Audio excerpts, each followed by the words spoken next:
मन के सच्चे।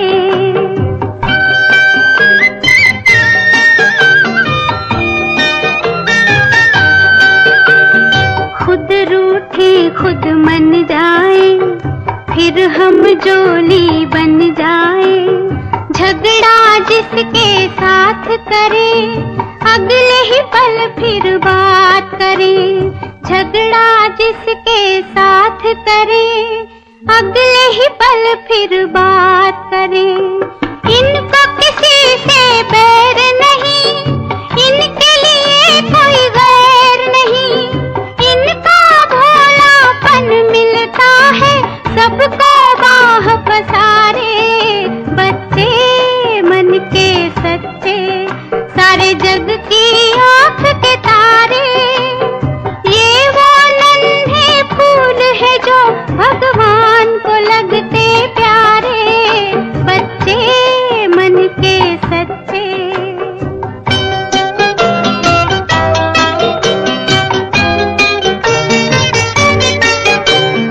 इंसान जब तक बच्चा है, तब तक समझो सच्चा है। जूं जूं उसकी उम्र बढ़े, मन पर। ओम शांति। सभी बच्चे प्यार से बोलेंगे ओम शांति। ओम शांति। देखो किसका आवाज बड़ा है, मेरा या आपका भी? हाँ, ओम शांति। ओम शांति। ओम शांति। ओम शांति। चलो अभी सबसे पहले हम ओम की ध्वनि से शुरुआत करेंगे। सभी अलर्ट होकर बैठ जाएंगे। कैसे बैठेंगे? ज्ञान मुद्रा में ऐसे करना है।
ओम शांति। ओम शांति। सभी प्यार से बोलेंगे ओम शांति। मुस्कुराकर बोलेंगे ओम शांति। आज हम मंच पर आकर अपना स्थान ग्रहण करेंगे। सभी तालियों की गड़गड़ाहट से अतिथियों का स्वागत करेंगे। आदरणीय मेघा भिड़े जी, आप मंच पर आकर के अपना स्थान ग्रहण करेंगे। आदरणीय भ्राता मनोज अग्रवाल जी, आप भी मंच पर आएंगे। आदरणीय सुनीता दीदी जी,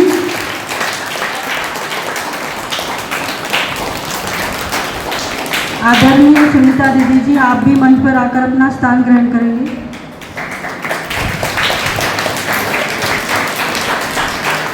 अतिथियों का हार्दिक स्वागत है, स्वागत है, स्वागत है।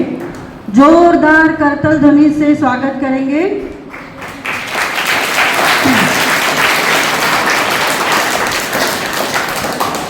आज हम सभी किस लिए एकत्रित हुए हैं पता है आप सभी को? हाँ, समर कैंप। समर कैंप का क्या लक्ष्य है, क्या नाम है? संस्कारों का इंद्रधनुष, है ना? ये समर कैंप का हमारा नाम है। तो आज हम सभी इस संस्कारों के इंद्रधनुष समर कैंप के उपलक्ष्य में एकत्रित हुए हैं।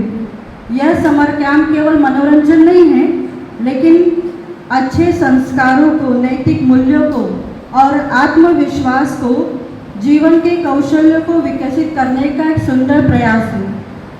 तो आइए ब्रह्मा कुमारी परिवार द्वारा प्रस्तुत प्रेम से बस दो घड़ी गीत के माध्यम से हम सभी इस समर कैंप का शुभारंभ करेंगे। तो मैं आदरणीय तृप्ति दीदी से निवेदन करूंगी कि वो आपके सामने ये गीत प्रस्तुत करेंगे।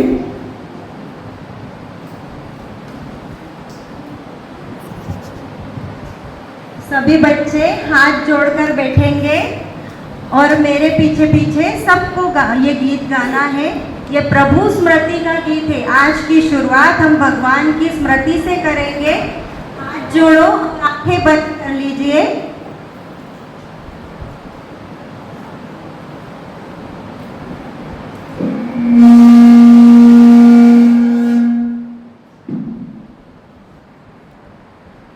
प्रेम से बस दो घड़ी, बोलिए प्रेम से बस दो घड़ी, प्रभु का नाम लीजिए, प्रभु का नाम लीजिए, अपनी अंतरात्मा को अपनी अंतर से भर लीजिए, शांति से भर लीजिए, प्रेम से बस दो घड़ी, प्रेम से बस दो घड़ी,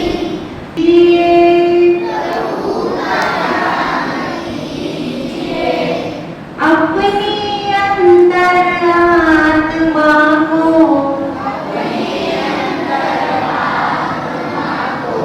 शांति से भर लीजिए,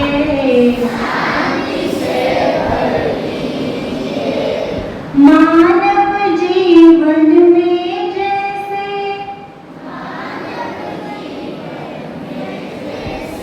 सत्कर्म का ज्ञान जरूरी है,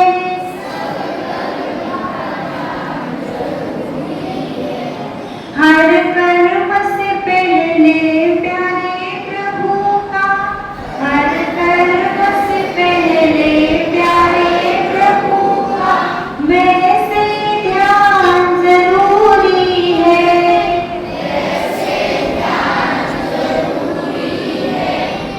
अपने दिल के दामन को, अपने दिल के दामन को आनंद से भर लीजिए,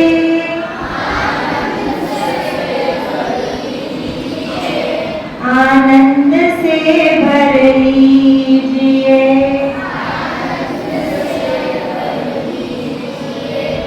प्रेम से बस दो घड़ी,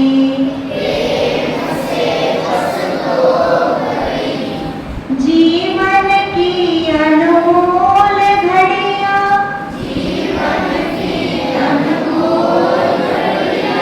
यूं ही बीतना जाए कहीं,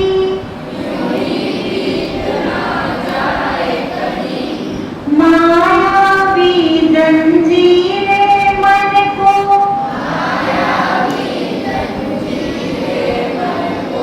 आकर्षित कर पाए नहीं,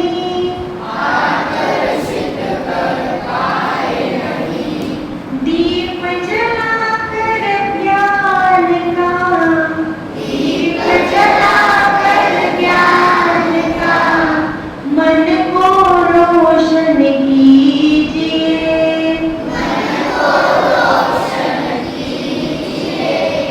मन को रोशन कीजिए,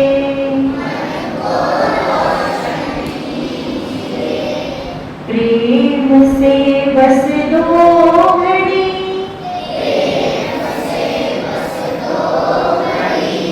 प्रभु का ध्यान कीजिए,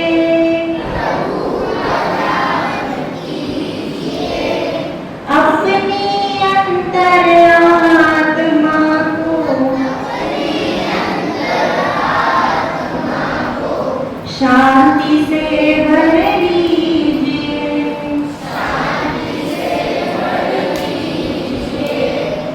ओम शांति।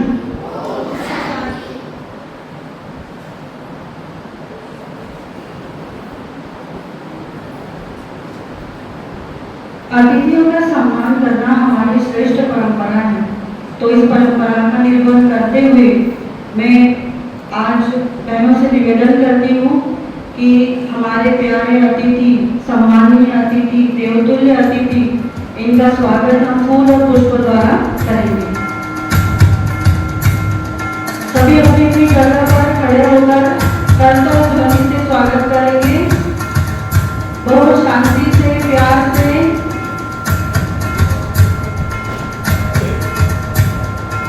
सभी मंचासीन अतिथियों का स्वागत है, स्वागत है, स्वागत है। जोरदार करतल ध्वनि से स्वागत करें। सारे साथियों में ऊर्जा होनी चाहिए।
सभी अपनी अपनी जगह पर बैठ जाएंगे। आज के संस्कारों के समरज्ञान के वास्तविक नायक कौन है, पता है आपको? कौन है? किसके लिए कैंप रखा है? किसके लिए रखा है कैंप? बोलो बोलो। किसके लिए रखा? देखो, वेरी गुड। इतना छोटा सा बच्चा देखो जवाब दे रहा है। तो ये कैंप आप सभी नन्हे मुन्ने प्यारे धरती के सितारे है ना, जो आज यहाँ पर उपस्थित है, उन्हीं के लिए ये समर कैंप रखा है। तो ये समर कैंप जो है वो श्रेष्ठ संस्कारों के बीच बोने के उद्देश्य से रखा गया है। इसीलिए आप सभी नन्हे मुन्ने चमकते सितारों का भी परमात्मा के घर में स्वागत है, स्वागत है, स्वागत है। आप अपने लिए भी जोरदार तालियां बजाएंगे। इस कैंप के शुभारंभ के लिए हम सभी एक संकल्प लेंगे, क्योंकि आज शुभारंभ है। तो सभी मेरे पीछे सभी बोलेंगे, संस्कारों के रंग से सजेगा बचपन प्यारा। संस्कारों के रंग से सजेगा बचपन प्यारा, जीवन न्यारा। सीखेंगे हम अच्छे गुण, करेंगे ऊंची उड़ान। यही है समर कैंप का सुंदर अभियान, सुंदर अभियान। जिस प्रकार एक छोटा सा दीपक अंधकार को ज्ञान और संस्कार भी हमारे जीवन में अज्ञान और अवगुणों को दूर करता है, अज्ञान और अवगुणों के अंधकार को भी दूर करता है और जीवन में श्रेष्ठता फैलाता है। मैं अतिथि गणों से नम्र निवेदन करती हूँ कि वे दीप प्रज्वलन के इस कार्यक्रम का शुभारंभ करें।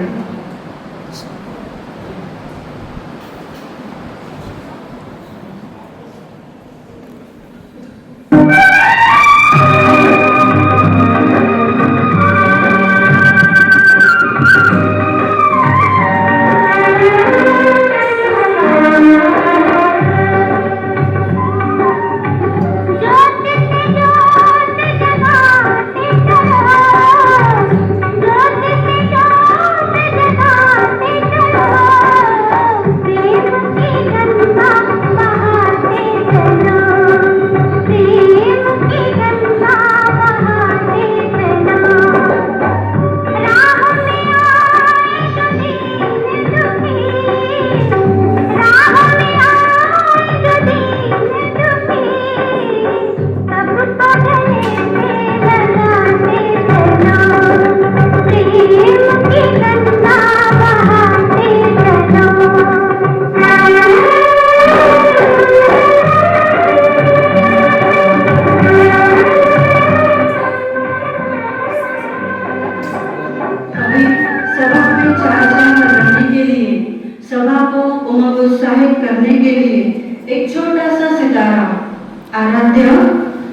लिए अपना डांस प्रस्तुत कर देंगे।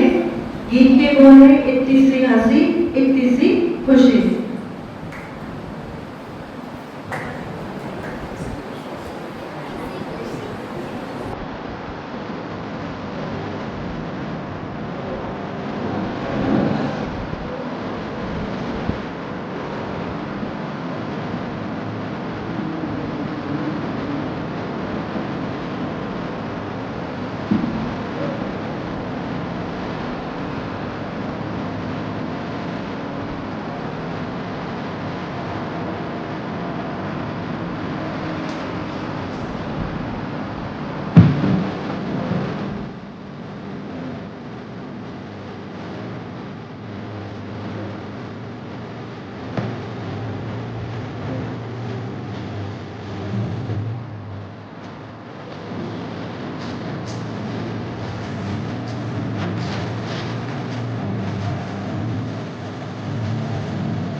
जैसे वर्षा के बाद आकाश में 7 रंगों वाला सुंदर इंद्रधनुष दिखाई देता है और पूरे वातावरण को आकर्षित कर देता है, वैसे ही हमारे जीवन में भी अच्छे संस्कारों के 7 रंग होने चाहिए।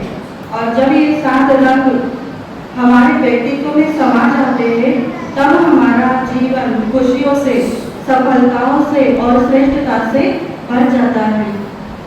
अब तक हमने तो जो इंद्रधनुष है वो आकाश में ही देखा सभी इंद्रधनुष कैसा होता है, है ना। अभी तक हमने आकाश में ही देखा है, लेकिन आपको पता है ये इंद्रधनुष जीता जागता चैतन्य इंद्रधनुष्य यहाँ पर भी है।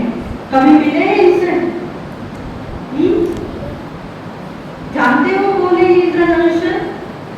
तो ये इंद्रधनुष्य जो, हाँ, भगवान, राइट, भगवान तो है ही, लेकिन यहाँ पर जीता जागता चैतन्य इंद्रधनुष्य हमारे आदरणीय प्यारे मीठे मंगला दीदी जी हैं, है ना, जो जिनके अंदर संस्कार फूट फूट कर भरे हुए हैं।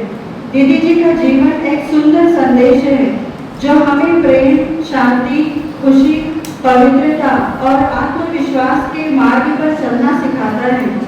दीदी जी आपका प्रकाश पुंज है जो अनेकों के जीवन को, संस्कारों को और मूल्यों को आध्यात्मिक रंगों से आलोकित कर रहे हैं।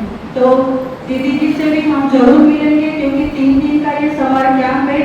आज कुछ कारणवश दीदी जी यहाँ उपस्थित नहीं है, लेकिन 3 दिन में हम जरूर दीदी को सुनेंगे, दीदी से जरूर प्रेरणा लेंगे। लेकिन आज हमारे बीच आदरणीय सुनीता दीदी जी उपस्थित है। तो आदरणीय सुनीता दीदी जो सीनियर राजू शिक्षिका है और इस विद्यालय में 31 वर्षों से अपनी सेवाएं दे रहे हैं, हम इनका भी अभिनंदन करेंगे, स्वागत करेंगे, सभी जोरदार तालियां बजाएंगे। और दीदी जी जो हमें सुन रहे हैं नीचे, आदरणीय मंगला दीदी जी जो संस्कारों का इंद्रधनुष्य है, उनके लिए भी जोरदार तालियां बजाएंगे।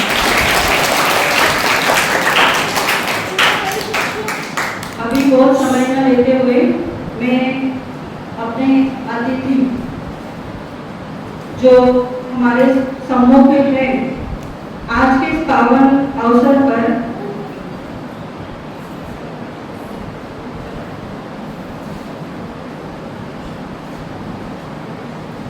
तो हमारे बीच एक ऐसी सम्मानीय व्यक्तित्व की उपस्थिति है जो शिक्षा के साथ साथ संस्कारों, अनुशासन व नैतिक मूल्यों की सशक्त आधारशिला है।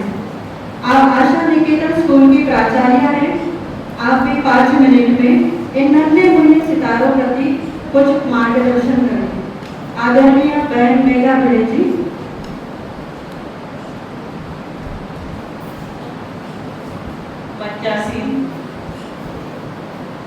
सुनीता दीदी, उपस्थित अतिथि डॉक्टर मनोज अग्रवाल जी और परम श्रद्धेय मंगला दीदी और आश्रम की सभी बहनें, सबको सादर प्रणाम। प्यारे बच्चों, बहुत अच्छा लग रहा है आपके बीच आकर, आपके ये इस कैंप के प्रति रुझान। इसमें से कुछ बच्चे तो गत वर्ष भी मिले हैं, विगत कुछ वर्षों से हमारे यहाँ ये समर कैंप बच्चों के लिए लग रहा है और उपस्थिति इसमें काफ़ी हद रहती है। बहुत अच्छा लग रहा है आप लोगों के बीच। हमें ऐसा लगता है कि इस उम्र में जो आपका बचपन है वो तो पूर्ण जिया जाए, बहुत आनंद से जिया जाए। कुछ बंधन आपको लगता है स्कूलों का, कुछ बंधन आपको लगता है परिवार का, पर वो बंधन नहीं है, वो है अनुशासन जो आपका भविष्य संवारता है। माता पिता, घर में दादा दादी, इन सबके बीच जो आप आगे बढ़ते जाते हैं, कभी उठते हैं, गुस्सा होते हैं, अपनी जीत नहीं मनवा पाते हैं, पर वही होता है अनुशासन। और जिस घर में इस तरह का अनुशासन है, निश्चित ही वो बच्चे आगे बहुत अच्छे बनते हैं। अच्छे बनने से तात्पर्य ये है कि आज जो खुशी आपके चेहरों पे है, आज जो आप मस्त होके अपना ये बचपन जी रहे हैं, यही खुशी आपके आगे हम लोग जिस उम्र में हैं उस उम्र तक बनी रहे। इसके लिए जरूरी है अनुशासन में रहना। माता पिता हमारे अच्छे के लिए, आपके उज्जवल भविष्य के लिए आपको एक अच्छा बना हुआ देखना चाहते हैं, इसके लिए सतत प्रयत्नशील रहते हैं। अनुशासन नहीं है, जिन परिवारों में अनुशासन नहीं है, जहाँ स्वयं माता पिता भटक गए हैं, बच्चों के ऊपर नियंत्रण नहीं रख रहे हैं, वो बच्चे आगे कुछ भी नहीं बन पाते। तो सबसे जरूरी है कि हम अपने घर में जो बुजुर्ग हैं, माता पिता के साथ परिवारजन जो हैं, उनको सबका कहना माने, सम्मान करें, आदर करें। जब आप यहाँ 4 दिन आएंगे लगातार, तो उसके बाद एक आपके मन में यह अनुभूति होनी चाहिए कि हमारे घर में भी एक ऐसा कोना हो जहाँ हम बैठ के रोज ध्यान लगाएं। ध्यान लगाने से सवेरे या शाम को, अगर आपको स्कूल के इसमें से समय मिलता है तो आप सवेरे भी यदि 5 या 10 मिनट का ध्यान लगाते हैं, या संध्या के समय अगर आप ध्यान लगाते हैं, तो देखिए आप अपने आप को कितना नियंत्रित कर पाते हैं। मैं बाल न्यायालय में हूँ, मुझे वहां बैठकर बहुत तकलीफ होती है। ऐसा लगता है ये कैसा समय आ गया है। पहले तो ऐसे बाल न्यायालय नहीं होते थे, और आज ये बाल न्यायालय क्यों? तो कहीं तो भी परिवारों में अनुशासन नहीं है, बच्चे अपने माता पिता का कहना नहीं सुन रहे हैं, बहुत ज्यादा मोबाइल से या टीवी की कुछ ऐसी सीरियल से आकर्षित रहते हैं और धीरे धीरे अपना भविष्य कब बिगाड़ लेते हैं, कब अंधकार में डाल देते हैं कि उन्हें स्वयं नहीं मालूम पड़ता। मेरा उपस्थित माताओं से, बहनों से निवेदन है कि घर में आप इन बच्चों से डरो मत। ऐसा लगने लगा है कि शायद आज के माता पिता बच्चों से डरते हैं। हमारे समय में भी तो माता पिता थे, पर एक घर में अनुशासन बांधते थे। खेल भी रहे हैं, संध्या होने से पहले आओ, कहाँ जा रहे हो, ये सब पूछा जाता था, जाना जाता था। मुझे ऐसा लगता है कहीं तो भी हम माताएं कुछ बच्चों के साथ कठोर नहीं है। हमको ममता, प्रेम, स्नेह तो है ही बच्चों के साथ, पर जब तक आप इस परिवार को, पूरे परिवार की दूरी, यदि हम कहें तो माताएं हैं, तो माताएं जब तक अपने बच्चों के साथ थोड़ा सा कठोर मन बनाकर अनुशासन में नहीं बांधेगी, तो ये बच्चे अपने अच्छे पथ से भटक जाएंगे।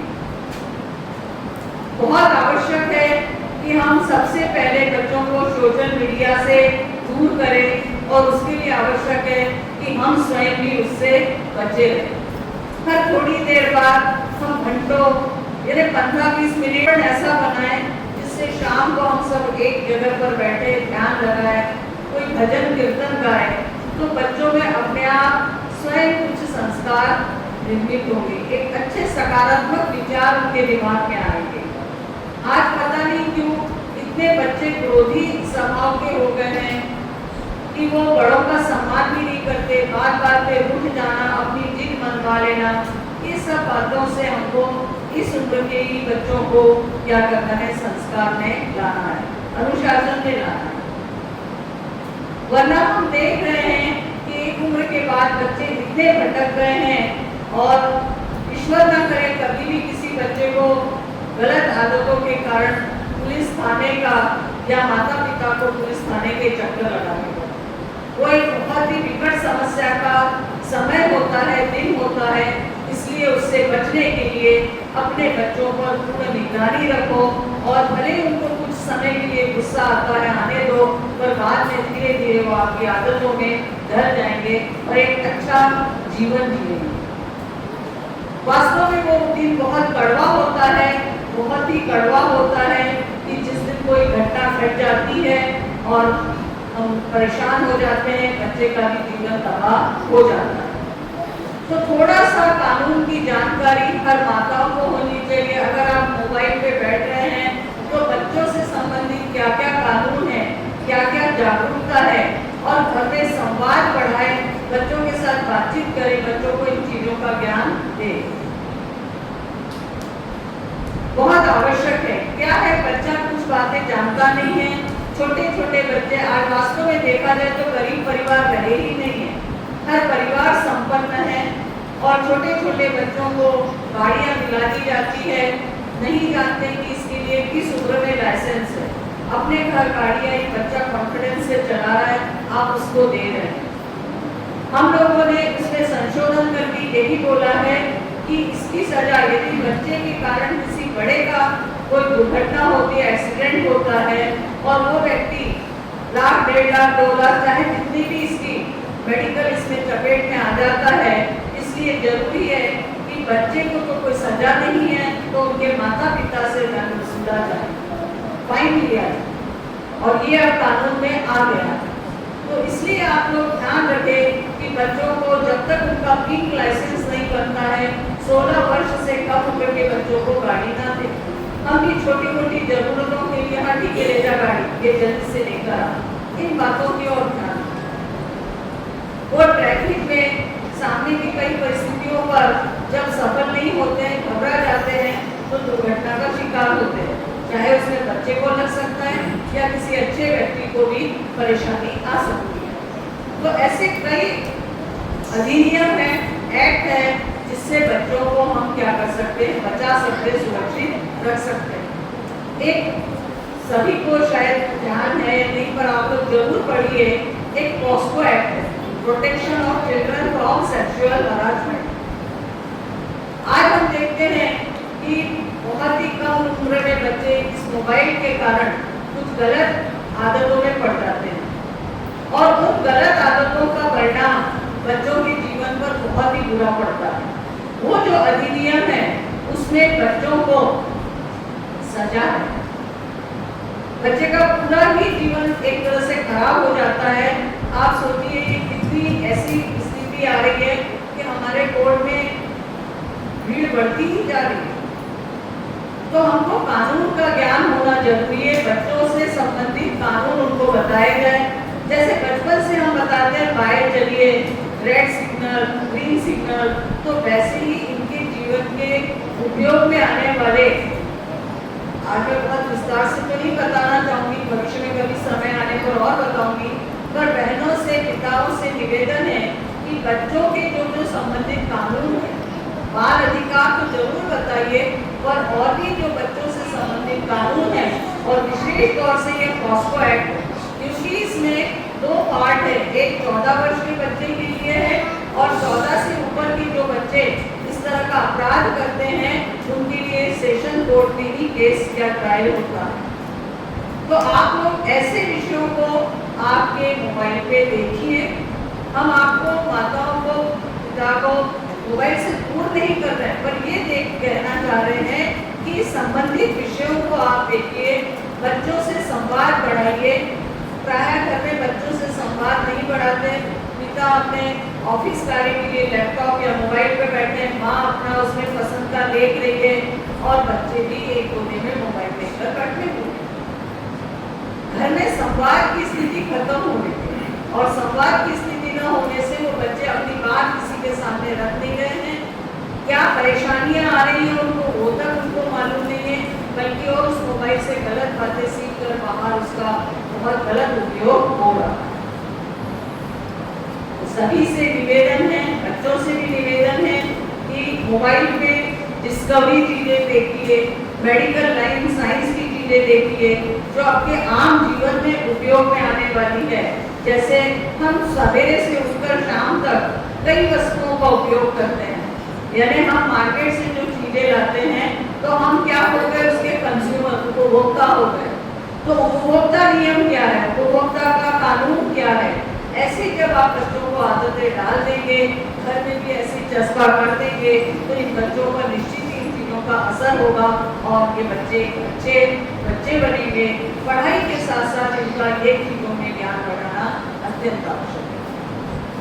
तो मैं अब अधिक समय नहीं लूँगी, हमारे कुछ और अगले वक्ता भी हैं आपके साथ, बातों को शेयर करेंगे। इन 4 दिनों में हम पुनः आपसे मिलने की कोशिश करेंगे। बहुत बहुत धन्यवाद, आपने जो भी सुना अच्छा ही आगे।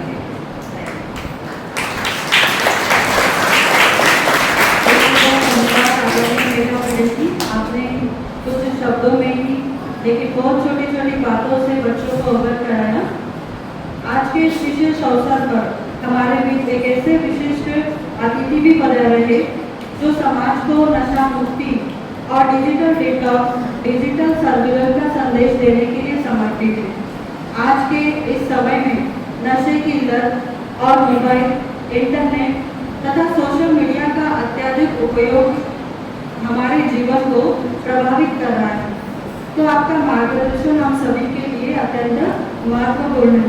तो मैं भ्राता मनोज अग्रवाल जी से निवेदन करती हूँ कि आप इन प्यारे प्यारे बच्चों को डिजिटल डिटॉक्स विषय में 20 मिनट में बताएंगे।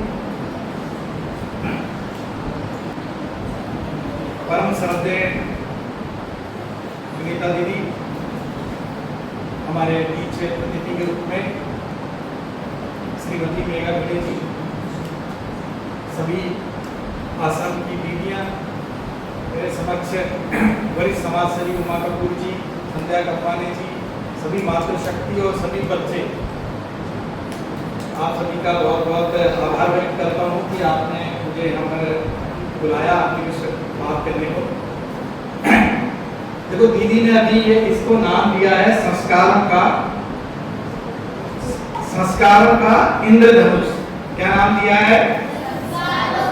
इंद्रधनुष। सभी ने इंद्रधनुष देखा है?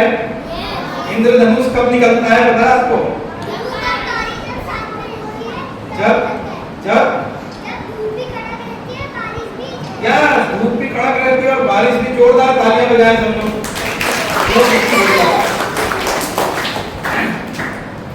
यानी बाहर अभी आप आए थे तो धूप थी ना, सबने देखी थी धूप थी, लेकिन बारिश नहीं थी। तो अपन बारिश करवा दे, सबको सब बारिश चाहते हो ना, बारिश होना चाहिए। तो जैसा मैं करूंगा वैसे करोगे आप? एक हाथ अपना ऐसे रखिए, सबने रखा, और जो जो मैं बोलूंगा बिल्कुल वैसे ही करना है। दूसरे हाथ की पहली उंगली जब मैं कहूंगा तो इस पे, जब मैं कहूंगा जब इस पे ऐसे से मारना, ठीक है? उसके बाद मैं इशारे करूंगा 2 उंगली, तो 2 उंगली मारेंगे और मारते रहेंगे जब तक मैं रोकूंगा नहीं। फिर मैं 3 करूंगा तो 3 उंगली, फिर मैं 4 उंगली करूंगा तो 4 उंगली मारना है, ठीक है? फिर मैं वापस 3 करूंगा तो 4 से 3 पे, फिर 2, फिर 1, ठीक है? करें अपन, बिल्कुल गलती नहीं करना कोई। जो सबसे सही करेगा उसको आखिर में ये मिलेगा। सब ये हाथ खोल लो, ये उंगली 1,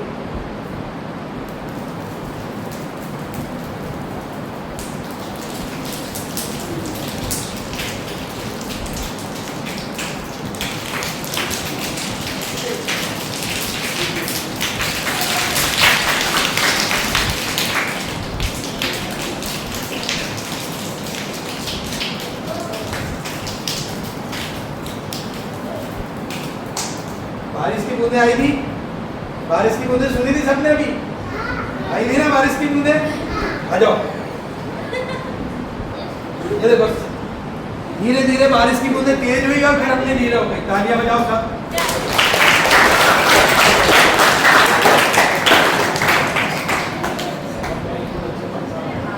तो देखो कितनी अच्छी, अपन जो बच्चे चाहते हैं ना वही होने लग जाता है। बच्चे जो चाहते हैं घर में वैसा वातावरण बन जाता है। आपने देखा है ना? तो मैं आपसे बातें करूंगा जो मैं चाहता हूँ, बड़े गौर से सुनना, पीछे भी बच्चे हैं ना। देखो पहले हमारा देश विश्व गुरु कहलाता था, पता है आपको? किस किस को पता है विश्व गुरु कहलाता था? Very good. आर्यावर्त यानी आर्यों का देश, ऐसा देश जहाँ के लोग बहुत अच्छे हुआ करते थे, सदाचारी, संस्कारी, सद्विचारी, ऐसे लोग हुआ करते थे। और हमारे देश में ऐसी यूनिवर्सिटियां होती थी, तक्षशिला, नालंदा, विक्रमशिला, और अभी ब्रह्म कुमारी आश्रम, ब्रह्म कुमारी आश्रम है ना, यहाँ पढ़ाई होती है ना अच्छी। तो ऐसे संस्कार देने वाली बड़ी बड़ी यूनिवर्सिटियां होती थी और विदेशों से लोग यहाँ पर शिक्षा ग्रहण करने आते थे। आपने चीनी यात्री फायान, वेनसांग, मेगास्थनीज, इब्ने बतूता ऐसे नाम सुने होंगे। वो लोग हमारे देश में पढ़ने आते थे कि यहाँ की पढ़ाई इतनी अच्छी है, यहाँ का उच्च संस्कार, यहाँ का रहन सहन, खान पान, आचार विचार, संस्कार बहुत ही उच्च कोटि के होते थे। लेकिन धीरे धीरे क्या हुआ कि धीरे धीरे आविष्कार बढ़े, हम लोग नकलची बनने लगे, हम अपने पाश्चात्य देशों की नकल करने लगे, हम खाने लगे विदेशियों की तरह, पिज्जा, पास्ता बर्गर नूडल करते ना अपन, और हम पहनने भी वैसे ही लगे, लड़कियां लड़कों जैसे पहनने लग जाती हैं, पता ही नहीं चलता। बाल कितने लंबे लंबे होते हैं ना, इतने अच्छे छोटे छोटे बाल करवा लेती हैं, पता ही नहीं चलता पीछे से कि लड़का है कि लड़की है ना। गाने भी अपन कैसे भी सुनने लग गए। तो अपन ने क्या किया बेटा, ऐसे ही धीरे धीरे हम लोगों ने ना नशा चालू कर दिया, नशीली चीजें। हम लोगों के यहाँ पहले कोई चाय नहीं पीता था, धीरे धीरे अंग्रेज आए, हमको चाय पीने की आदत हो गई, किसी को सिगरेट पीने की आदत हो गई, किसी को बीड़ी पीने की आदत हो गई, गांजा चरस शराब अफीम, कितनी गंदी चीजें हैं सब। कोई आदमी शराब पीता है तो कितना कैसे झूमता हुआ चलता है, सब बच्चे उसके पीछे उसको दौड़ते रहते हैं, उसको चिल्लाते रहते हैं, उसको पागल पागल समझते रहते हैं ना, करते हैं ना। तो ऐसे ही बहुत सारी चीजें होती हैं जो हम लोगों को बुरी आदतें पड़ जाती हैं। आपको यकीन नहीं होगा, कुछ तो दीदी कोई सोच नहीं सकता कि 5 दिन का 10 दिन का बच्चा भी नशे का आदी हो जाता है, बुरी आदत का। आपने देखा होगा अंगूठा चूसने की आदत हो जाती है, वो भी बुरी आदत है, वो भी नहीं छूटती। आप ऐसा वो मुंह में लेगा बच्चा, उसको हटाओ फिर थोड़ी देर में। तो आदत ऐसी चीज है जो एक बार लग गई बहुत ही कठिन होती है। तो धीरे धीरे वो आदतें जो थी मैंने नशे की बताई, वो तो बड़े बच्चे करते हैं, बड़े लोग करते हैं। और आप लोग देखते हो कि कोई लोग गुटखा खाते हैं, उनके दांत पीले काले हो जाते हैं, इधर टूटते हैं उधर खांसते रहते हैं, थोड़ा सा चलते हैं तो हाँफते हैं। शराब पीने वाला कैसे चलता है, बिल्कुल गिरता पड़ता चलता है, एक्सीडेंट कर देता है, देखा आपने। उनको नींद नहीं आती जब खांसते रहता है जो गुटखा खाता है, पान खा खा के इधर उधर पिचिक पिचिक पिचकारियाँ मारता रहता है ना, कितना गंदा लगता है वो। आप पास में जाओगे सिगरेट की बांस कितनी गंदी लगती है। तो ये सब गंदी चीजें, व्यसन वाली चीजें, नशे वाली चीजें। लेकिन आजकल एक चीज का नशा और ज्यादा हो गया, कोई बताएगा वो किस चीज का हो गया? मोबाइल। वेरी गुड, यदि सब बच्चों को पता है। अच्छा बताओ इन बच्चों में से व्हाट्सएप कौन कौन चलाता है? जल्दी से हाथ खड़ा कर दो। वेरी गुड, 1 2, अरे बाप, ये भी व्हाट्सएप चलाता है। और बताओ कौन कौन चलाता है व्हाट्सएप? वो भी चलाते हैं।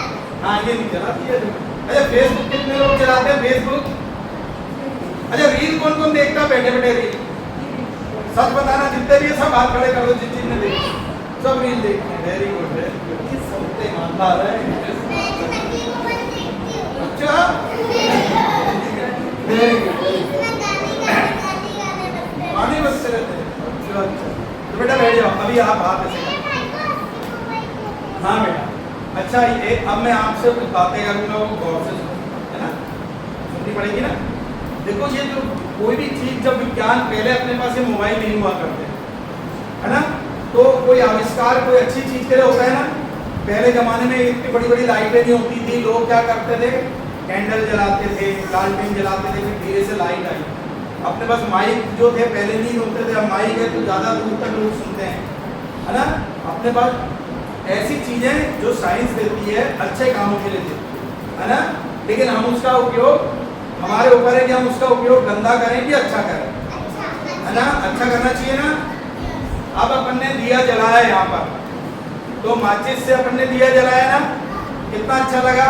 हमने प्रेयर करी भगवान की और माचिस से दिया जलाया, लेकिन उस माचिस से किसी का घर जला दो तो कितना गंदा हो जाएगा, पुलिस पकड़ के ले जाएगी, हम अपराधी हो जाएंगे।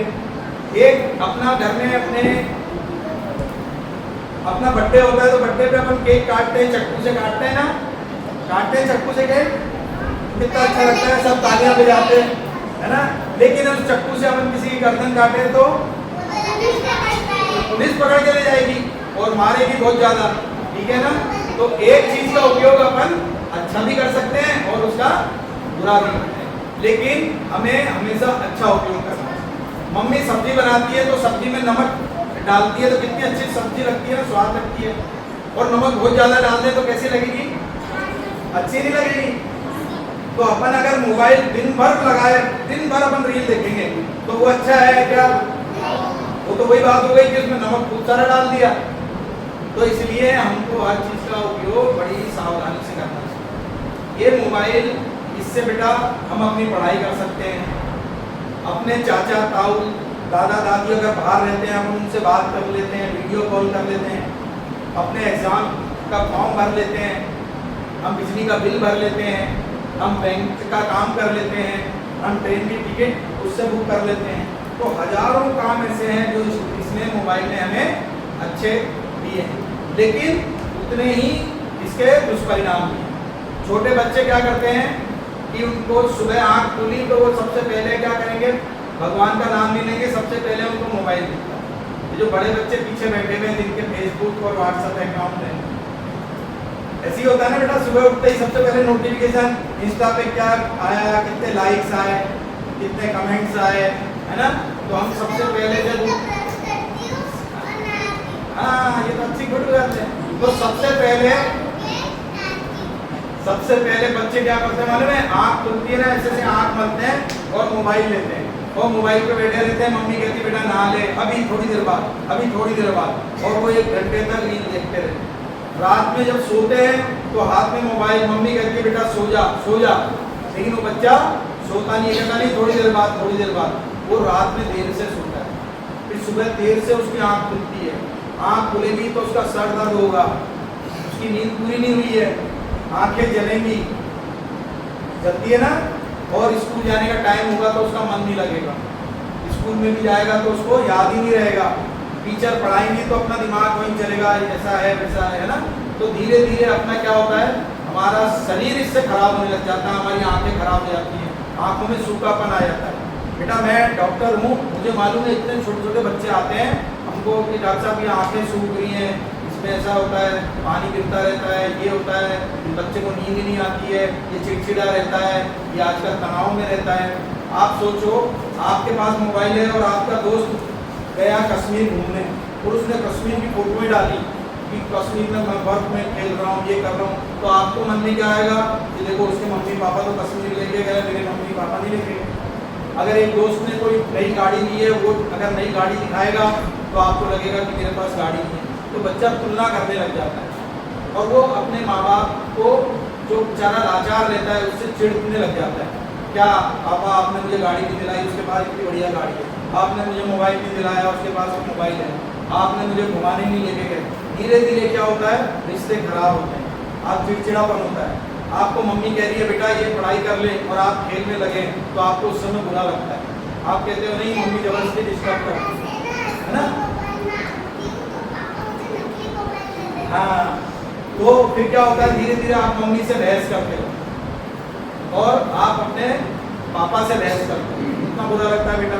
मम्मी पापा ये सोचते हैं, आप छुट्टियों में पहले दादा दादी नाना नानी के घर जाते थे तो क्या होता था, दादी नानी इतना इंतजार करती थी कि गर्मी की छुट्टियाँ होंगी, मेरे बच्चे आएंगे, मैं उनको दुलारूंगी, प्यार करूंगी और उसको अपने पास बैठा के नानी की कहानी सुना ना, दादी की कहानी, छोटी छोटी कहानियाँ सुनाते थे। वो कहानियाँ ऐसी होती थी कि आपको प्रेरणा मिलती थी, संघर्ष के पता चलता था।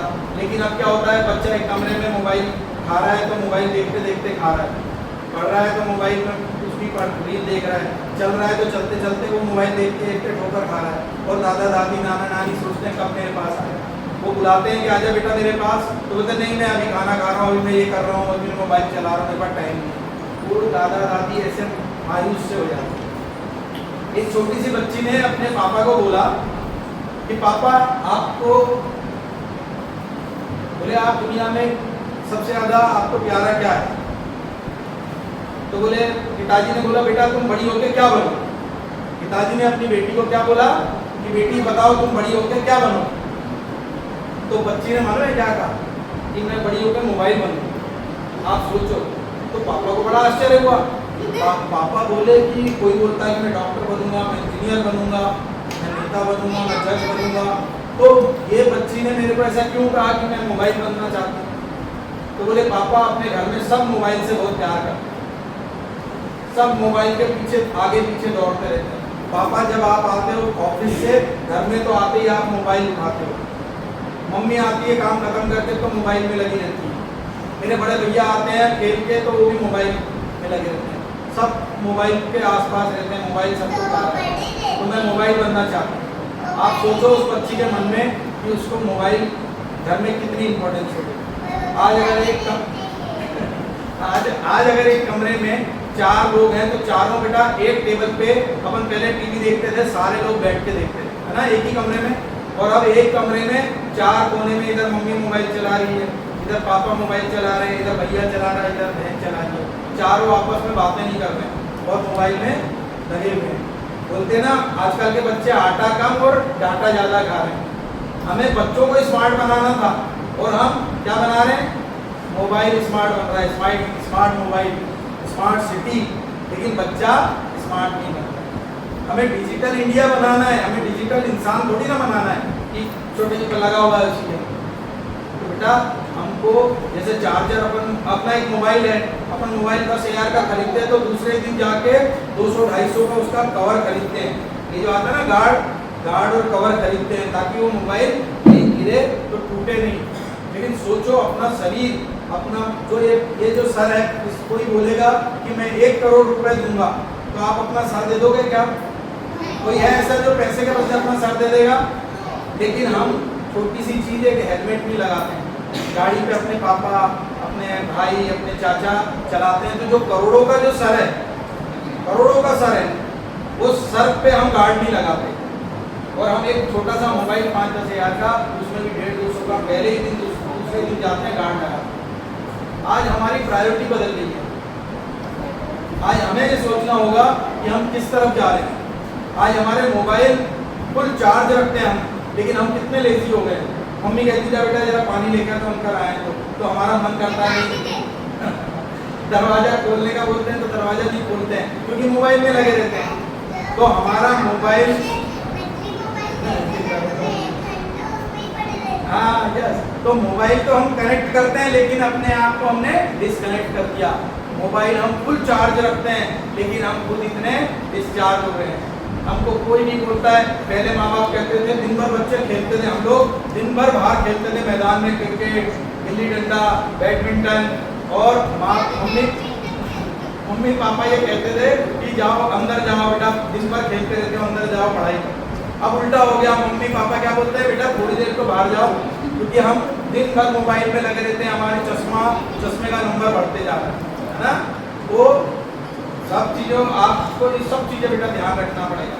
देखो एक मम्मी अगर बच्चे को बोलती है कि बेटा मुझसे बात कर ले, तो बच्चे के पास समय नहीं रहता और धीरे धीरे क्या होता है, ये आपका बचपना चला जाता है। एक बात बताओ, ये जो मोबाइल है, ये मोबाइल अगर गुम जाता है तो हम टेंशन में आ जाते हैं कि नहीं, परेशान हो जाते हैं ना।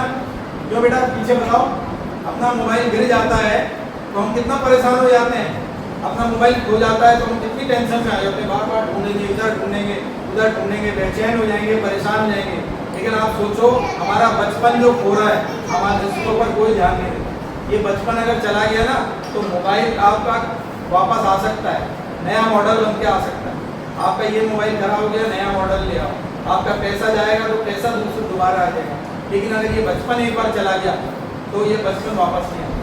तो इस बचपन में हमें अच्छा, अब इसका डिटॉक्स की जो मुझे कहा है कि आपको डिजिटल डिटॉक्स करना है ना। आपको बुराइयां तो मैंने बता दी कितनी बुराइयां हैं कि हमारी आंखें खराब हो जाती हैं, हमारा कंसंट्रेशन, एकाग्रता खत्म हो जाती है, हम ध्यान नहीं लगा पाते, हमारे नंबर कम आने लग जाते हैं, हम चिड़चिड़े हो जाते हैं, हमारी आंखों में जलन होने लग जाती है, हमारा सर घुसता है, हमको नींद नहीं आती और धीरे धीरे हम लोग लेजी हो जाते हैं। और इसका उल्टा अब हम लोग कैसे करें,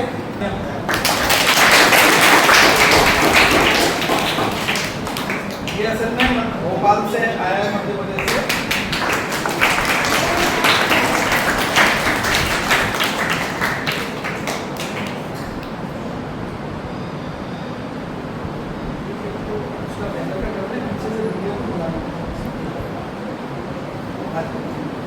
कुछ बच्चे आ जाए यहाँ पर, बड़े बच्चे आ जाओ,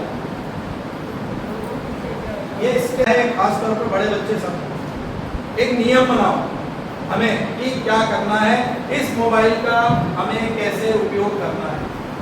हमें एक टाइम मांगना पड़ेगा कि हम 1 से 2 घंटे मोबाइल का दिन में इस्तेमाल नहीं करेंगे।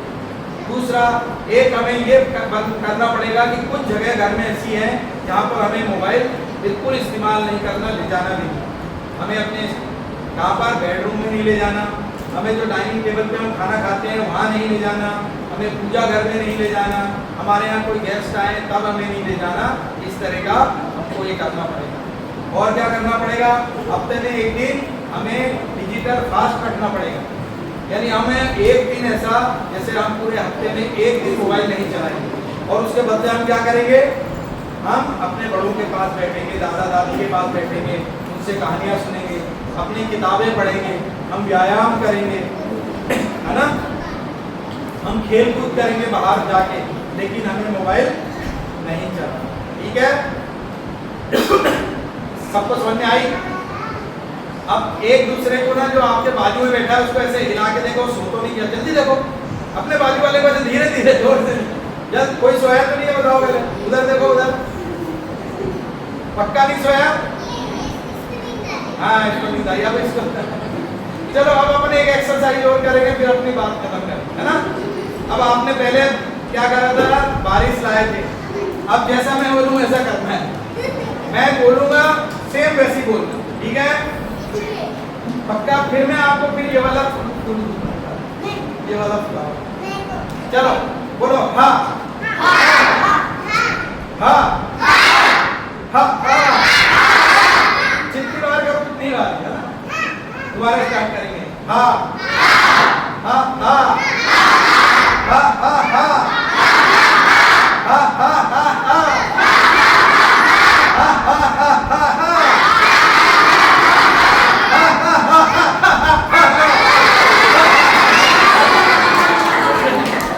बहुत बहुत धन्यवाद। ओम शांति।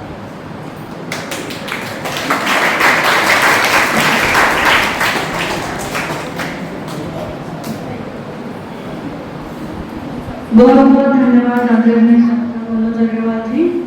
आपने थोड़े ही शब्दों में, कुछ ही पलों में बच्चों को रिफ्रेश कर दिया और नशा मुक्ति के लिए कहो या डिजिटल डिटॉक्स के बारे में बहुत अच्छा मार्गदर्शन किया।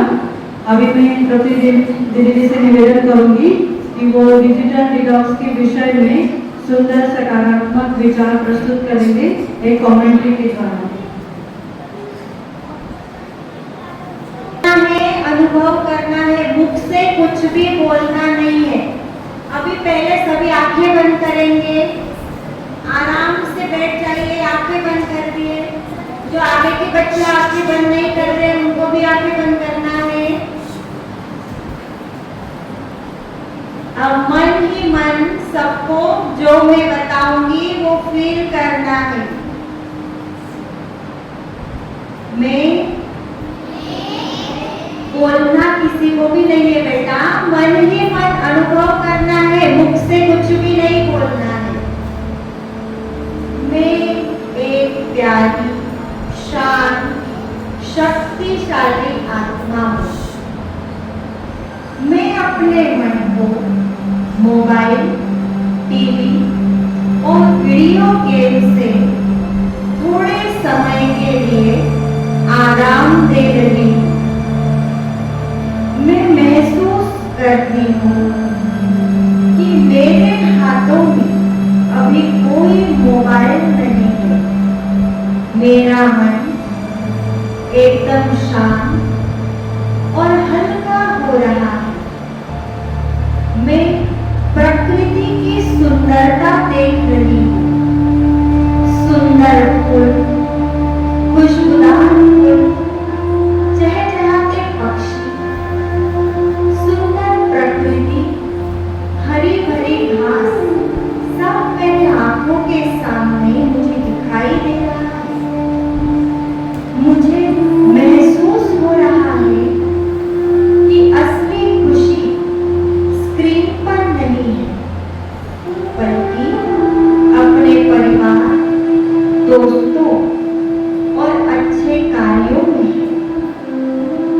मैं अपना समय खेलकूद, अपने मित्रों के साथ, परिवार के साथ और रचनात्मक कार्यों में लगा रही हूँ।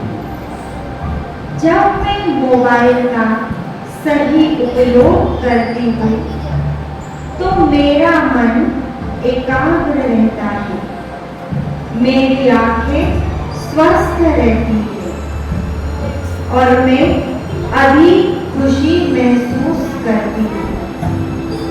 अब मैं मन से संकल्प करती हूँ कि मैं स्क्रीन का, मोबाइल का उपयोग बहुत समझदारी से करूँगी।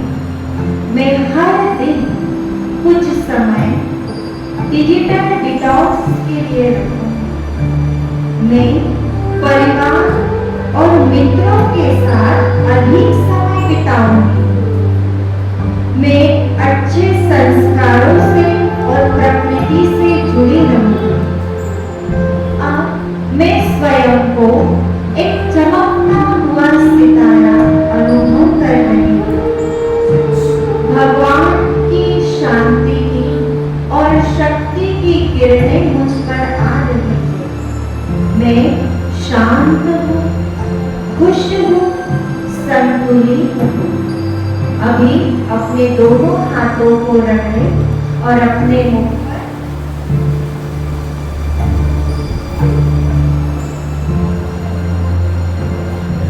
ओम शांति।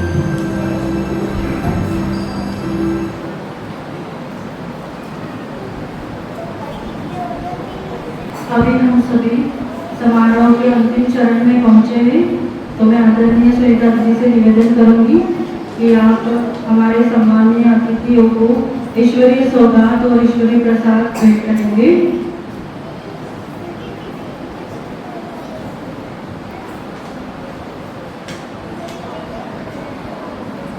इस ईश्वरीय प्रसाद में समाया है प्रभु का प्यार। इस ईश्वरीय प्रसाद में समाया है प्रभु का प्यार और सौगात में छिपा है शुभभावना का उपहार।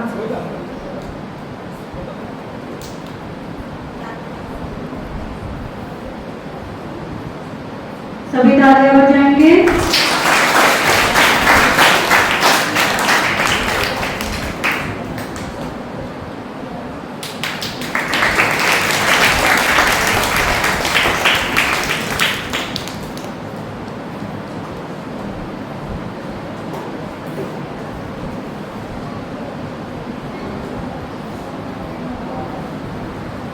वंडो लकलकटम अक्को तक्को इडी गिडी गिडी गो इडी पाई चिकी चकचो गिली गिली मल सुलु सुलु मल मकरक बुकु बुकुरे चकलक बिक्को चिक्को सिली सिली सिली गो चकलदुम चिकी चकचो।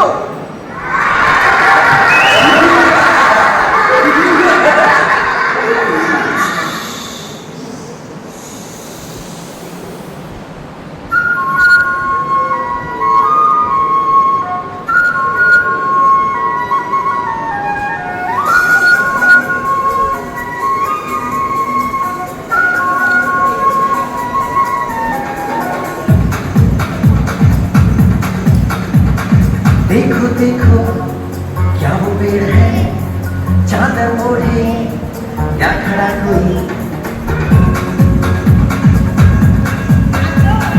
देखो देखो क्या वो पेड़ है, चादर ओढ़े या खड़ा कोई। बारिश है या आसमान में छोड़ दिए हैं नल खुले रहे। हम जैसे देखेंगे जहाँ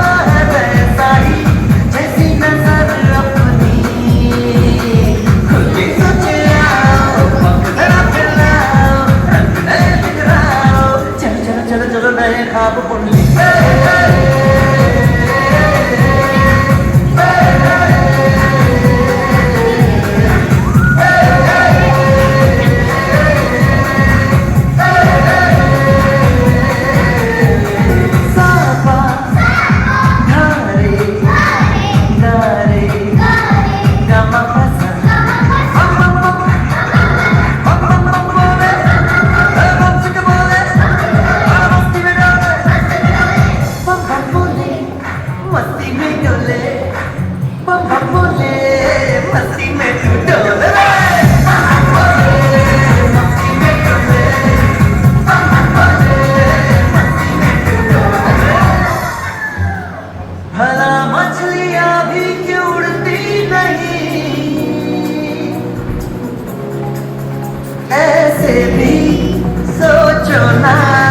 सोचो सूरज रोज नहाए या बाल भिगोके ये बुद्धू बनाए। हमें ये सारे तारे टिमटिमाए या फिर गुस्से में कुछ बड़बड़ाते रहे। खुद ही सोचे आओ वक्त कराओ रंग कराओ। चल चल चल चल मेरे ख्वाब खुले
करनी है तो उसके लिए बाहरी ज्ञान आवश्यक होता है, लेकिन अगर उतना ही आवश्यक हमारे जीवन में हमें स्वयं को भी जानना जरूरी होता है। जब अपने वास्तविक स्वरूप को, अपनी विशेषताओं को और अपनी शक्तियों को पहचान लेते हैं, तब जीवन की अनेक समस्याओं को हम सरलता से सुलझा सकते हैं। तो आज हमारा इसी महत्वपूर्ण विषय पर स्वयं का परिचय, तो इस विषय पर मार्गदर्शन करेंगे आदरणीय प्रीति मालवीय मैडम, जो कि बुरहानपुर पब्लिक स्कूल में शिक्षिका है। आप मैथमेटिक्स पढ़ाते हैं, तो आप अभी सभी बच्चों को स्वयं का परिचय देकर के अवगत कराएंगे। ओम शांति। ओम शांति। ओम शांति। ओम शांति। हम एक बहुत ही इंटरेस्टिंग टॉपिक सुनने वाले हैं। उससे पहले हम एक एक्टिविटी करेंगे, ठीक है? तो जो भी मैं बोलूंगी वैसे वैसे करेंगे, ठीक है? Everyone raise your right hand. सब अपना राइट हैंड ऊपर करेंगे। Raise your right hand everyone, इस तरफ। हाँ, नाउ अब अपना राइट हैंड नीचे करेंगे। अब लेफ्ट हैंड ऊपर करेंगे। यस, अब दोनों हैंड्स ऊपर करेंगे। Raise your both the hands. Yes, अब मैं आप लोगों से कुछ क्वेश्चन करूंगी। ये अच्छा, कोई एक जन बताएगा। अब आपने दोनों हैंड्स नीचे कर लीजिए सभी। कोई एक जन आप रेज योर हैंड, जो भी मैं क्वेश्चन पूछने वाली हूँ उसका आंसर देंगे, ठीक है? अच्छा, आप बताओ। यस, ये जो रेज हैंड किया था किसने किया था? आपने किया था? आप कौन है? What is your name? Swati Patel. Yes, Vani Patel. Yes, तो ये किसका नाम है बेटा? ये आपकी बॉडी का नाम है ना? ये आपका नहीं, किसका नाम है? बॉडी का नाम है। बट रेज हैंड किसने किया था? तो आपकी बॉडी का हैंड था, है ना? अब ये आपको ये पहचानने से डर, ठीक है? और कोई बता सकता है किसने रेज हैंड किया था? सबकी बॉडी का नाम बताएंगे सब, है ना? अगर मैं आपसे पूछूंगी तो आप अपना नाम बताएंगे, तो वो किसका नाम है? वो आपकी बॉडी का नाम है। लेकिन हमारी बॉडी के अंदर जो हमारी बॉडी को चलाने वाली एक सूक्ष्म शक्ति है, वो कौन सी है? वो है आत्मा। और वो छोटी सी ज्योति बिंदु स्वरूप होती है, जो हमारी भ्रुकुटी के बीच में रहती है, ठीक है? कहाँ रहती है? दिख रहा है सबको? दिख रहा है? तो अभी हमारे बॉडी के अंदर किसने ऑर्डर दिया बुद्धि में? ये इंस्ट्रक्शन कान के द्वारा गई कि रेज योर राइट हैंड, ठीक है? तो आपने राइट हैंड ऊपर किया, बट वो कहाँ से इंस्ट्रक्शन आई? आत्मा ने इंस्ट्रक्शन दी ब्रेन को, ठीक है? कि आपको अपना राइट हैंड जो है वो ऊपर करना है। विद इन सेकेंड्स ये हो गया, और आपने राइट हैंड ऊपर किया, and then again I have given instruction कि आप अपना राइट हैंड नीचे कर लो। तो ये भी इंस्ट्रक्शन कहाँ गया? ब्रेन में, एंड देन आपने राइट हैंड नीचे भी कर लिया। तो ये कहाँ से हो रहा है बेटा? ये आपके भ्रुकुटी के बीच में एक ज्योति बिंदु स्वरूप निराकार जो दिखता नहीं है, ऐसा एक बिंदु स्वरूप एक आत्मा है जो निराकार है और सितारे जैसा है, ठीक है? बट वो दिखाई नहीं देता, जिसकी वजह से आपकी बॉडी जो भी आपको इंस्ट्रक्शंस दी जा रही है वो वर्कआउट कर रही है। Is it okay? सबको समझ में आया? अब यहाँ पर और भी चीजें बताई, जैसे कंप्यूटर है, जैसे हमारा ब्रेन है। ब्रेन एक कंप्यूटर की तरह है, ठीक है? जब हम उसे इंस्ट्रक्शंस देंगे, उसमें जब हम इनपुट करेंगे कुछ भी, तभी वो वर्कआउट करेगा, ठीक है ना? क्या क्या होता है? एक इनपुट होता है, फिर प्रोसेसिंग होती है, और फिर आउटपुट होता है ना? कंप्यूटर में कैसे होता है? Input, processing and then output. तो मैंने आपको इंस्ट्रक्शन दिया, तो वो आपने इनपुट कहाँ से किया? आपने ब्रेन में, ठीक है? देन वहाँ प्रोसेसिंग हुई कि ऑर्डर कहाँ क्या देना है, अपना हैंड ऊपर करना है, वो भी कौन सा वाला? Right hand. So like a computer, जब तक कोई उसे ऑर्डर नहीं देगा, उस पर इनपुट नहीं करेगा, उसको इंस्ट्रक्शन नहीं देगा, तब तक वो वर्कआउट नहीं करेगा। ऐसे ही हमारी आत्मा जो है वो ज्योति बिंदु स्वरूप है, और वो ही सारी चीजें सुनती है और फिर उसे फॉलो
समझ में आया?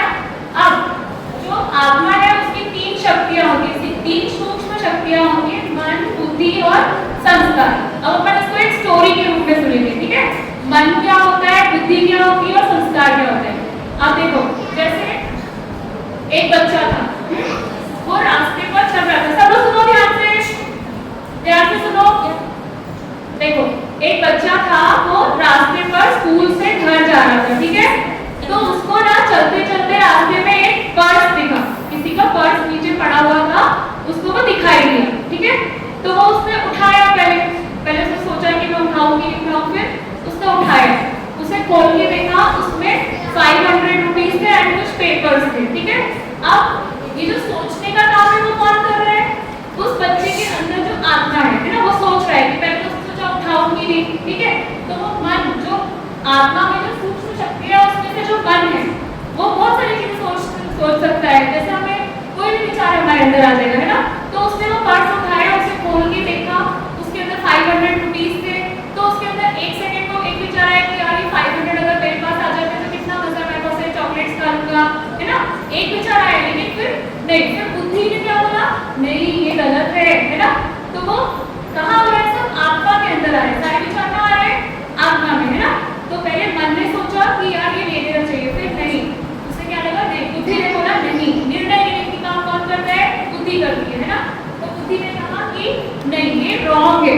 देन उसने फिर उसे खोल के अच्छे से रीड किया, उसे लगा ये हमें पुलिस स्टेशन में देना चाहिए, कोई भी ऐसी चीज मिलती है तो हमें कहाँ इन्फॉर्म करना चाहिए, पुलिस स्टेशन में, ताकि वो उसे सही जगह पर पहुंचा दे अगर हमें नहीं समझ में आए।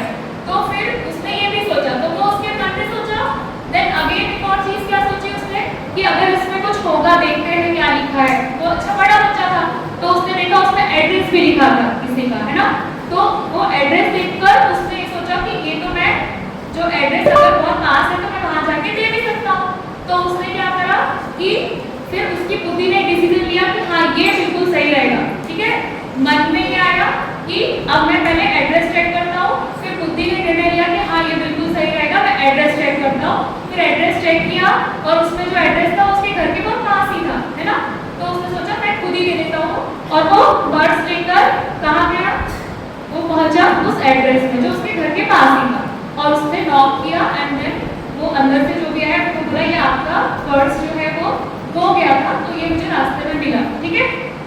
अब क्या हुआ, उसने जैसे वो रिटर्न किया तो बंदा बेचारा ढूंढ ही रहा था, अपनी चीजें ढूंढ गई थी, और उसमें जो पैसे थे उससे ज्यादा इंपॉर्टेंट उसके पेपर्स थे। तो उसने क्या करा, वो पर्स जो है जैसे उसे मिला वो बहुत खुश हुआ, है ना? और खुशी के मारे उसने वो बच्चे को रिवार्ड दिया कि बेटा आपने बहुत अच्छा काम किया, इसमें मेरे बहुत इंपॉर्टेंट पेपर्स थे। तो वो जो उसके 500 रुपीज उस पर्स में थे वो उसने उस बच्चे को एज ए इनाम दे दिए, है ना? तो कितना अच्छा हुआ। अब उसकी बुद्धि ने अगर सही निर्णय लिया तो उसको देखो वो पैसे ऐसे ही लेना चाहता, एक सेकंड तो उसके मन में एक विचार आया था, बट उसकी बुद्धि ने उसे डिनाई कर दिया कि नहीं उसे नहीं लेना चाहिए। और जब उसने सही रास्ता चूज किया तो क्या हुआ, उसको एज ए रिवार्ड वो 500 रुपीज मिल गए, है ना? कितनी अच्छी बात है। तो अब क्या हुआ, अब उसका वो संस्कार बन गया। कैसे संस्कार बन गया कि अब उसने जो पहले जो सोचा, एक सेकंड को पूरी बात आई थी दिमाग में, बट उसने जब उसकी बुद्धि में उसे डिनाई करके राइट डिसीजन लिया और उसके बाद फिर जब वो वापस किया, उसे रिवार्ड किया, तो उसका संस्कार बन गया कि अगर मैं सही रास्ते पर चलूंगा तो मुझे हमेशा ऐसे रिवार्ड्स मिलेंगे। Got it everyone? समझ में आया सबको? तो जो मन, बुद्धि, संस्कार की मुझे समझ में आई सबको? तो संस्कार जो है अपना जो टॉपिक है संस्कारों का इंद्रधनुष, ये टॉपिक क्या है, संस्कारों को सुधारना, अच्छे संस्कार बनाना। देखो संस्कार अच्छे भी होते हैं बेटा, बुरे भी होते हैं, है ना? अगर कोई किसी का, अगर मान लो कोई बच्चा दूसरा बुरे संस्कार होते हैं, उसमें तो कोई आदत होती और वो उस चीज को रख लेगा, तो क्या होगा, एक दिन हो सकता है उसकी इंक्वायरी हो जाती है और उसको पुलिस पकड़ के ले जाती है ना? तो संस्कार जो है वो अच्छे होते हैं तो बुरे भी होते हैं। इसलिए दुनिया में पुण्य आत्मा और पाप आत्मा सुना है ना आप लोगों ने? जो बहुत अच्छी आत्माएं होती है वो उनको पुण्य आत्मा कहते हैं, है ना? और जो बुरे काम करने वाले लोग होते हैं उन्हें इविल सोल्स कहते हैं, बुरी सोल्स, है ना? जो दूसरों को नुकसान पहुंचाती है। Got it? अब हम एक और चीज एज ए गेम करेंगे। आप लोग को 7 चीजों के नाम मैं बोलने वाली हूँ, ठीक है? 7 थिंग्स के नाम वो आपको याद करने हैं, ठीक है? वो मैं स्टोरी के रूप में आपको याद भी बता दूं, ठीक है। सबसे पहला है जामुन, ध्यान से सुनना सब लोग, हाँ। जामुन, ठीक है। पतंग, पहला है जामुन, दूसरा है पतंग, तीसरा आसमान। क्या है तीसरा? आसमान। चौथा पंछी, पक्षी, और बहुत सारे पक्षी होते हैं ना, पक्षी, ठीक है, ठीक है। और फिर पांचवा है फूलों का बगीचा। पांचवा क्या है? फूलों का बगीचा। छठवा है एक छोटा सा बच्चा। छठवा क्या है? एक छोटा सा बच्चा। और सातवा है उसके मस्तक पर लगा हुआ एक तिलक। क्या है? मस्तक पर लगा हुआ तिलक। हाँ, इसको याद कर, कौन कौन कर चुका? दोबारा रिपीट करूं? कौन सुनाएगा? Raise your hand. किसको याद हो? बोलो। It's okay. मुझे वो लाइन से बताओ कौन कौन सी चीजों के नाम बोले मैंने? 7 थिंग्स। हाँ, देखो अभी ऐसे याद रखना थोड़ा मुश्किल होना है, सिर्फ कोई बात नहीं। किसी को भी आती है ना, आपने रेज हैंड किया, बहुत अच्छी बात है, वेरी गुड। अब सुनो, अब अपन एक स्टोरी बना के याद करेंगे। देखो कोई भी चीज अगर अपन को नहीं याद होती ना, तो as a story we will learn it, okay. तो क्या करेंगे? सबसे पहले अब एक कहानी बनाते हैं। जामुन, हम लोग सभी घूमने गए एक जगह, वहां पर हमने जामुन खाए। क्या खाए? जामुन खाए। और जामुन खा के फिर सबने वो वाले एरिया में सबने मिलके पतंग उड़ाई। क्या करी? पतंग उड़ाई। और पतंग उड़ रही थी तो बहुत ऊंचा उड़ के आसमान में उड़ गई पतंग। कहाँ उड़ गई? आसमान। तो पहला जामुन खाए, फिर हमने क्या करा? पतंग उड़ाई। फिर पतंग कहाँ चली गई? आसमान में चली गई। आसमान में देखा पतंग उड़ रहे थे, वहां पर पंछी भी उड़ रहे थे, बहुत सारे। कौन उड़ रहे थे? पंछी। फोर्थ कौन हो गया? पंछी। आसमान में पंछी हो गए। देन उसके बाद पंछी उड़ते उड़ते कहाँ चले गए? बगीचे में फूलों पर जाके बैठ गए, फूलों के पास जाके बैठ गए, है ना। अब वहां कौन था? फूलों के बगीचे में कौन था? एक छोटा सा बच्चा। जो होते हैं सुख, शांति, प्रेम, पवित्रता, आनंद, ज्ञान, है ना। तो ये सारे गुणों को हमें लर्न करना है लाइन से। जो तो हम कैसे लर्न करेंगे? हम इस स्टोरी को ही थोड़ा सा अमेंड कर लेंगे। क्या करेंगे? स्टोरी को अमेंड करेंगे। अब कैसे करेंगे? देखो सुनिए, सब लोग सुनना है ना, फिर ध्यान से सुन के मुझे फिर से बताना है। अब हम उसको वो सारे वर्ड्स से वैल्यूज को कनेक्ट करेंगे। What is everyone? सो सबसे पहले क्या था? जामुन। जामुन था सबसे पहले। तो जामुन को हम सब घूमने गए, फिर वहां पर हमने जामुन खाए और जामुन खा के बहुत आनंद आया। क्या आया? बहुत आनंद आया। जामुन खा के बहुत आनंद आया। फिर पतंग को उड़ाने के लिए क्या चाहिए बेटा? ज्ञान चाहिए। क्या चाहिए? पतंग को उड़ाने के लिए ज्ञान चाहिए ना। हर कोई उड़ा सकता है पतंग, जिसको आता है वही उड़ा सकता है ना। कैसे उसकी डोरी खींचनी है, फिर कैसे उसको ढील देनी है, तो वो उसके लिए क्या चाहिए होता है? ज्ञान चाहिए होता है। तो आत्मा की फर्स्ट वैल्यू आनंद, है ना, वो हमें जामुन खा के आया। Got it? देन सेकंड, दूसरा गुण क्या है? दूसरा गुण है ज्ञान, क्योंकि हमें पतंग उड़ाने का, पतंग से हमने ज्ञान को कनेक्ट किया। पतंग उड़ाने के लिए क्या चाहिए हमें? ज्ञान चाहिए। फिर तीसरा क्या हुआ? पतंग कहाँ जाके उड़ गई? आसमान में। आसमान कैसा होता है? शांत। कैसा होता है? शांत। तो मैं कैसे आत्मा हूँ? शांत स्वरूप, है ना। तो शांति का भी गुण हो गया। फिर तीसरा हो गया शांति के पक्षी, ठीक है। फिर वहां क्या हो रहे थे? आसमान में पक्षी उड़ रहे थे। तो पक्षियों के बीच में क्या होता है? प्रेम होता है। आपस में एक दूसरे को पक्षी प्रेम करते हैं।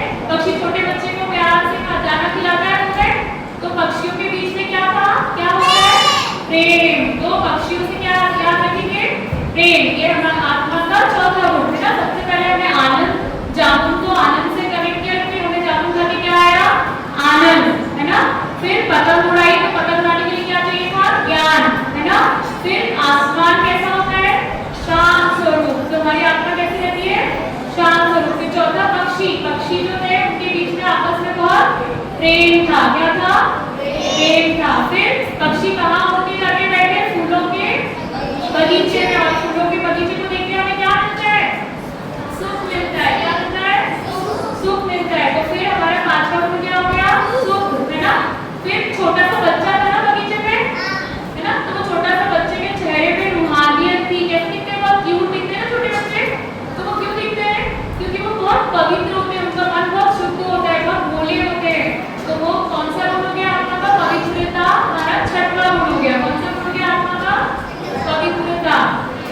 अच्छे से हम यहाँ क्या हम याद रखेंगे? पवित्रता। मैं आत्मा कैसी हूँ? परम पवित्र हूँ, ठीक है। फिर उसके बाद तिलक, बच्चे के सर पे क्या था? तिलक। तिलक, तिलक किसका स्वरूप होता है? शक्ति का। किसका होता है? शक्ति का। शक्ति को इंग्लिश में और क्या बोलते हैं? Power. I am a powerful soul, है ना। क्या है हम? पावरफुल है। तो शक्ति का स्वरूप किससे याद रहेगा? तिलक से। अब किस किस को याद हो गई सारी वैल्यूज? अगर मैं जादू बोलूंगी तो कौन सी वैल्यू याद आएगी? आनंद। अच्छा, अब मैं अगर आसमान बोलूंगी तो कौन सी वैल्यू याद आएगी? शांत। Very good. और अगर मैंने पक्षी बोला तो प्रेम। Very good, very good. और फिर उसके बाद अगर मैंने बच्चा बोला तो नहीं, तिलक तो लास्ट हो गया। पवित्रता। Very good. और फिर इसके अलावा पतंग, पतंग बोला तो पतंग बोला तो वेरी गुड, वेरी गुड। और तिलक, तिलक से कौन सी शक्ति याद आ रही है? शक्ति। Yes, good. कौन सा याद है अपने को? शक्ति, पावर, है ना। सबके अंदर पावर है ना, सब पावरफुल है ना। देखो अब जब लोग मुझे ना पावर दिखाएंगे, देखो दोनों ऐसे ऐसे मुट्ठी बांधो, सब लोग ऐसे मुट्ठी बांधे ऐसे आंख बंद करिए और सबके फेस पे ना कैसा दिखना चाहिए? जैसे जैसे ही मैन आ गया आपके अंदर, सारे गर्ल्स के अंदर शी वुमेन आ गई है या फिर ही मैन आ गया या फिर कोई भी सुपरमैन आ गया, ठीक है। सब लोग ऐसे मुट्ठी बांधेंगे और अपने फेस पे एक्सप्रेशन दिखाएंगे मुझे। कौन से वाले? पावरफुल वाले। बहुत पावर आ गई है। सब बॉयज ही मैन बन गए और गर्ल्स शी वुमेन बन गई। देखो सबके चेहरे पे दिखना चाहिए मुझे। दिखाओ सबके अंदर कैसे आत्मा कैसी सबकी पावरफुल है ना, तो पावर दिखाओ सब लोग। नहीं दिख रहा है, नहीं दिख रहा है। पावर कैसा होता है? पावर दिखाओ, पावर।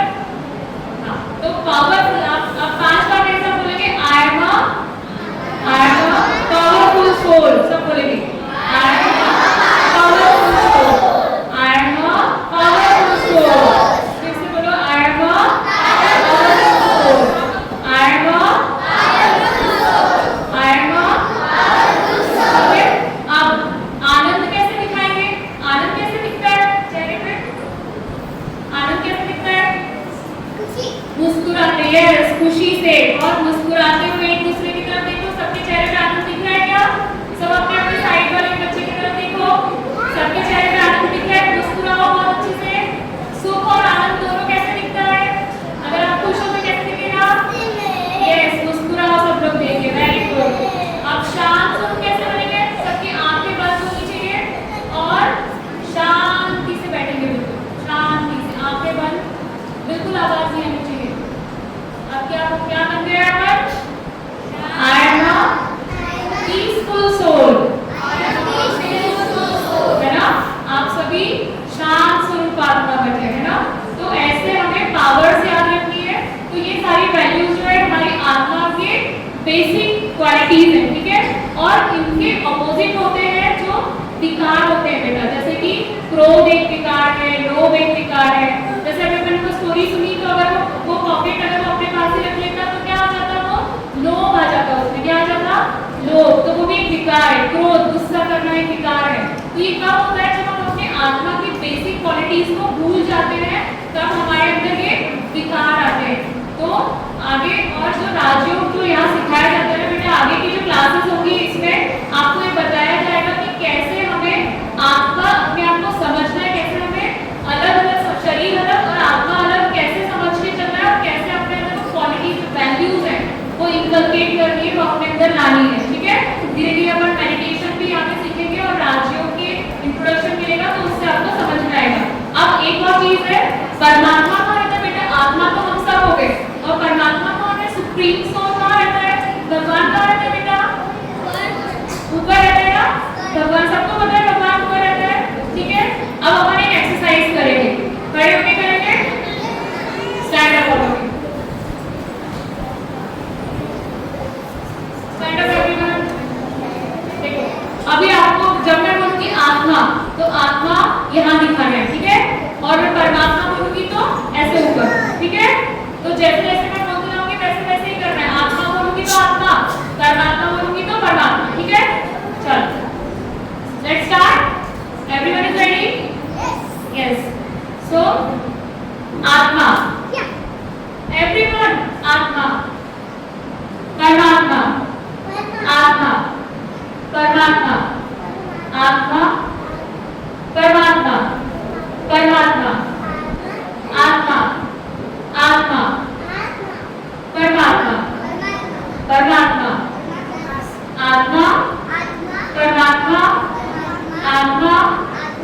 परमात्मा, परमात्मा, आत्मा, आप लोग पास करें, आत्मा, परमात्मा, आत्मा, परमात्मा, आत्मा, परमात्मा, आत्मा, आत्मा। ठीक है, चलो अभी अपन आगे और भी एक्सरसाइज करेंगे कल से, ठीक है।